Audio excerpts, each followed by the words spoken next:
Something is shifting in H-Town. You can feel the intensity rising as we enter this new era. The Houston Texans aren't just playing games anymore. They're building a defensive powerhouse that should terrify the entire league.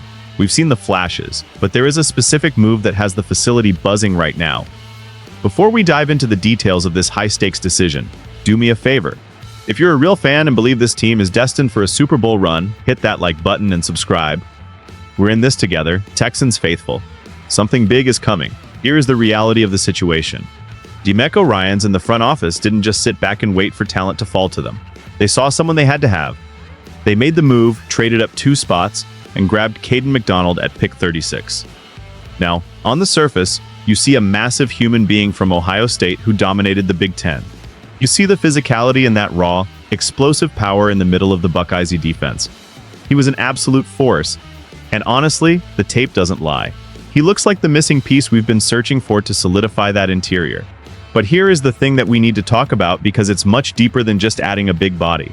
We've been looking for that perfect partner to slide in next to Sheldon Rankins, someone who can demand double teams and free up our superstars on the edge. The Texans are clearly signaling that the status quo wasn't enough. They wanted more violence at the point of attack. When you look at what McDonald did in college, racking up 65 tackles and showing that he can live in the backfield, you start to see the vision. But this is where it gets interesting because every major acquisition comes with a layer of uncertainty. This isn't just about talent, it's about fit. We are talking about a young man who is entering a system that is fundamentally different from what he knew in Columbus. At Ohio State, he was the anchor in a 5-1 look, playing that nose tackle role where he could just read and react. In Houston, under DeMeco's leadership, the expectations are going to shift dramatically. We aren't just asking him to take up space, we are asking him to be a weapon. The excitement is real because the ceiling for this defensive line is now through the roof. But the pressure is equally high. If this works, we have a generational front. If there's a struggle to adapt, then we have a massive investment that might take years to pay off. It's a gamble on pure, unadulterated power. And it's the kind of move that defines a franchise's defensive identity for a decade. Now we have to look at the hidden tension that some people are choosing to ignore. The transition from an odd front defense to DeMeco Ryans' signature wide 9 system is not a small adjustment. It is a total shift in philosophy. In Ohio State's scheme, McDonald was often asked to hold his ground and swallow up blockers. He was the wall. But the wide 9 is about penetration and speed. It's about creating chaos. When you have elite edge rushers like Will Anderson and Danielle Hunter, your defensive tackles have a very specific, very difficult job. They have to be disciplined enough to keep the quarterback in the pocket while being explosive enough to push the interior. This is the biggest question mark hanging over this selection. Can Caden McDonald, a natural nose tackle who lived in heavy sets, find his rhythm in a scheme that prizes horizontal spacing and vertical explosion? The risk here is that his natural instincts might clash with the requirements of this defense. We've seen great players struggle before when they are asked to change their fundamental approach to the game. If he can't make that jump quickly, our run defense might suffer more than we realize. The wide 9 naturally leaves gaps, and if the interior isn't perfect, teams will gash us right up the middle.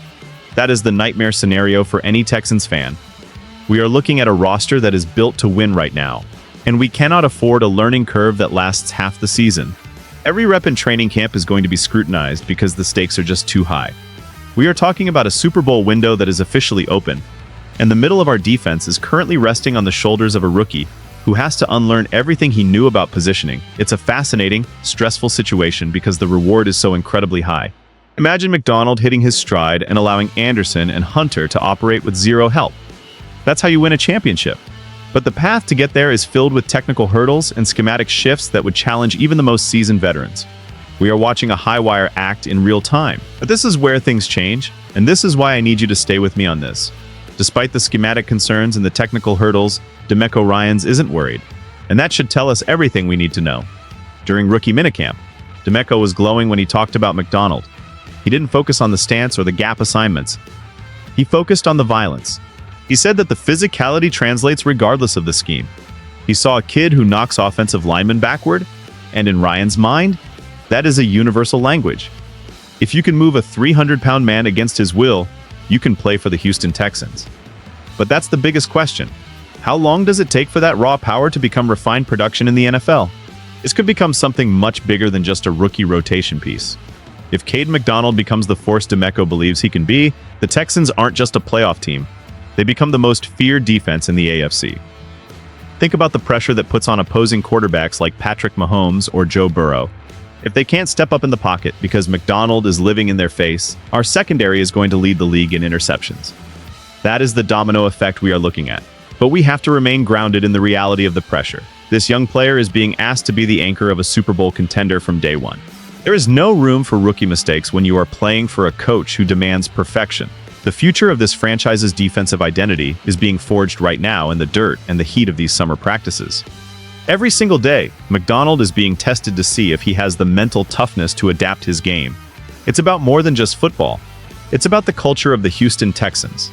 We are building a team that is meant to bully people. The addition of McDonald is a statement to the rest of the league that we are done being the underdog. We are coming for the crown, and we are bringing the most physical players on the planet to do it. I'm going to be honest with you guys, this move actually worries me a little bit, but in the best way possible. I really like this pick because it shows a level of aggression we haven't seen from this organization in a long time. But I'd be lying if I said I wasn't watching those training camp clips with a bit of a nervous stomach. I think fans should pay attention to how he handles the double teams early in the preseason. That's going to be the telltale sign. If he's getting washed out of plays, we might have a problem. But if he's holding that line, even against veteran starters, then we are in for a special season. I really believe this move could be incredible. Imagine the rotation we have now. The depth is finally there. For years, we watched the Texans defense get tired in the fourth quarter because we didn't have the bodies to rotate. Now we have a young lion who can come in and just wreck shop. But here's my concern. The expectations are so high that I worry we might be putting too much on him too soon. We need to remember he's still a very young player with so much room to grow and ascend. Demeco said it himself. He's a project in some ways, but a project with the strength of a grown man. I think we need to balance our excitement with a little bit of patience. This season is a marathon, not a sprint. If he isn't a superstar in week 1, don't panic. The vision is for him to be a monster by December. That's when the Super Bowl contenders separate themselves from the pretenders. I love the direction we are headed, and seeing the team prioritize the trenches makes me feel like we finally have a leadership group that understands how to win in this league. It's a beautiful, terrifying time to be a Texans fan. We are standing on the edge of something historic, and Caden McDonald is right in the middle of it all. I'm leaning toward optimism, but my eyes are wide open to the risks. This is why we love this team, the uncertainty and the potential for greatness. The story of this defense is still being written, and we are only in the opening chapters. The addition of Caden McDonald has injected a level of intrigue that we haven't felt in Houston for a very long time. Is he the final piece of the puzzle that takes this unit from good to legendary? Or will the schematic shift prove to be a bigger hurdle than Coach Ryans is letting on? One thing is for certain. The eyes of the entire NFL are on H-Town right now. They want to see if this aggressive approach pays off. They want to see if a rookie can truly change the gravity of an entire defensive line. The tension is real, and the anticipation is building with every passing day. We are headed for a season that will define the Demeco Ryans era, and I want to know what you think about it. Do you believe McDonald is the missing link? Are you worried about the scheme fit, or do you trust the coaching staff to make it work? Drop your thoughts in the comments below, because I'm reading everything. We are the most passionate fan base in the world, and your voice matters. Don't forget to like this video and subscribe if you bleed Deep Steel Blue and Battle Red. The journey to the Super Bowl is just beginning, and we are going to be here for every single hit. Stay locked in, Texans faithful. The best is yet to come.